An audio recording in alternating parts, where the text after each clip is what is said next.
Assalamualaikum warahmatullahi wabarakatuh. Perkenalkan, nama saya Ales Pihani dengan NIM 1215031438. Izin mempresentasikan mata kuliah arsitektur yang berjudul Pemodelan Customer Relationship Management pada perusahaan petrokimia menggunakan Zahman Framework.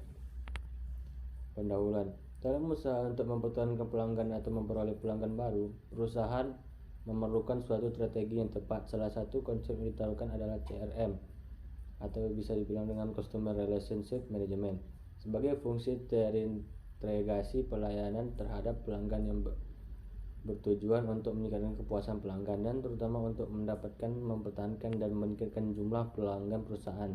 Konsep CRM semakin berkembang sering dengan perubahan fokus perusahaan dari produk sentrik menjadi customer fokus. PT Titan Petrokimia Nusantara sendiri menghadapi berbagai kendala sehubungan dengan customer handling, mulai dari pengolahan data customer sampai kegiatan operasional yang berhubungan dengan pelanggan, yaitu sample request, customer trial, customer grouping, customer complaint, dan customer satisfaction.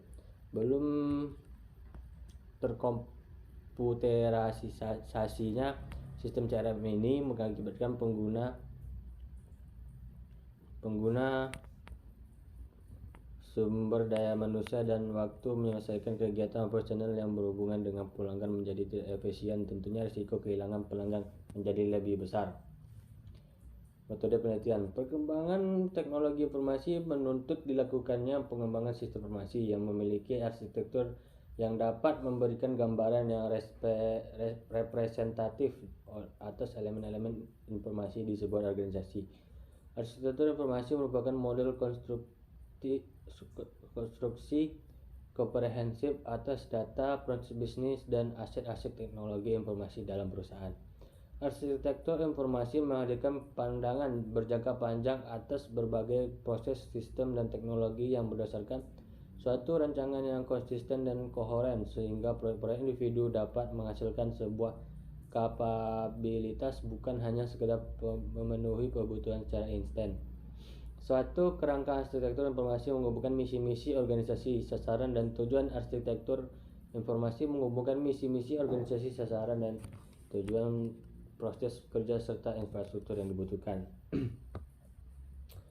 Zahman Framework menggambarkan arsitektur organisasi secara umum dan menguraikan sebagai enterprise system yang kompleks.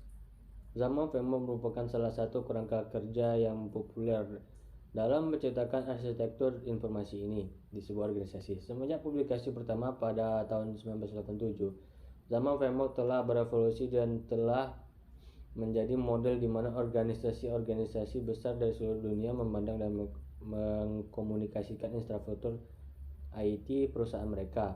John Zahman dengan framework yang diajukannya dalam penerapannya pada arsitektur tradisional dan kerekayasaan atau engineering. Hal ini menghasilkan suatu pendekatan di mana template berbentuk dua dimensi dibuat untuk mensintetiskan framework. Sumber vertikal menyediakan beberapa perspektif dan dari seluruh arsitektur, dan sumber horizontal menyediakan suatu klasifikasi dari berbagai artefak pada sebuah arsitektur. Framework Zahman merupakan salah satu framework yang komprehensif dari suatu infrastruktur sistem informasi suatu perusahaan atau organisasi dari 6 perspektif: planner, owner, designer, deployer, subcontractor, dan working system. Tidak ada petunjuk yang mengarah pada urutan proses atau implementasi framework. Framework Zahman lebih fokus pada meyakinkan semua aspek dari semua perusahaan terorganisir dengan baik dan hubungan yang jelas akan memastikan sistem yang lengkap, tidak harus berurutan pada penerapan.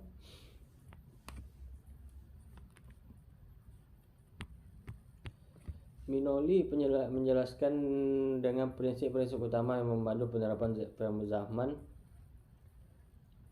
adalah yang pertama, sistem yang lengkap dimodelkan dengan menjawab pertanyaan berupa why, who, what, how, where, and when.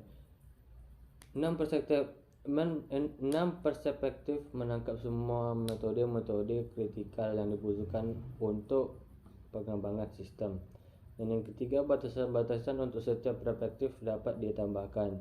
Baris yang berada lebih bawah dapat ditambahkan pada baris-baris di atas untuk menyediakan penambahan sejumlah restriksi. Dan yang keempat, kolom-kolom mempresentasikan abstraksi yang berbeda dalam usaha untuk mengurangi kompleksitas dari semua model individual yang dibangun.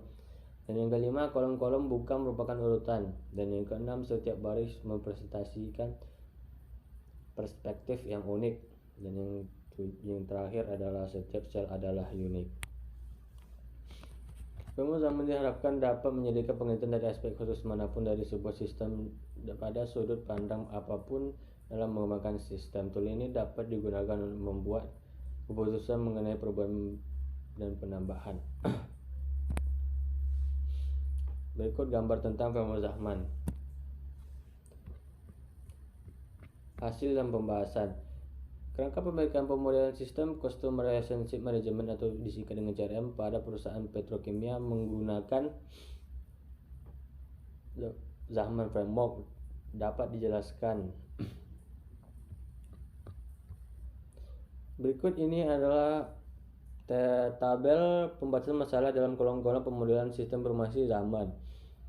Yang pertama ada who, list semua proses yang dilakukan pada sistem, dan yang kedua what, list semua data yang dibutuhkan untuk diinput ke dalam sistem, dan yang ketiga who, list semua user atau pengguna yang akan menggunakan sistem, dan yang keempat where, penjelasan konfigurasi jaringan yang akan diimplementasikan, dan kelima when, penjelasan urutan proses yang dilakukan dari awal penjelasan tujuan sistem.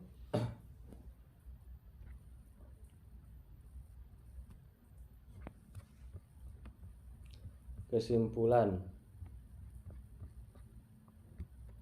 Berdasarkan hasil penelitian yang telah dilakukan dapat disimpulkan bahwa yang pertama, analisis kebutuhan sistem Customer Relationship Management pada PT Titan Petrokimia diawali dengan pemodelan sistem menggunakan pendekatan Zahman Framework untuk memperoleh kondisi menyeluruh dari perusahaan yang dapat memisahkan antara data proses, infrastruktur, orang, kejadian, dan motivasi.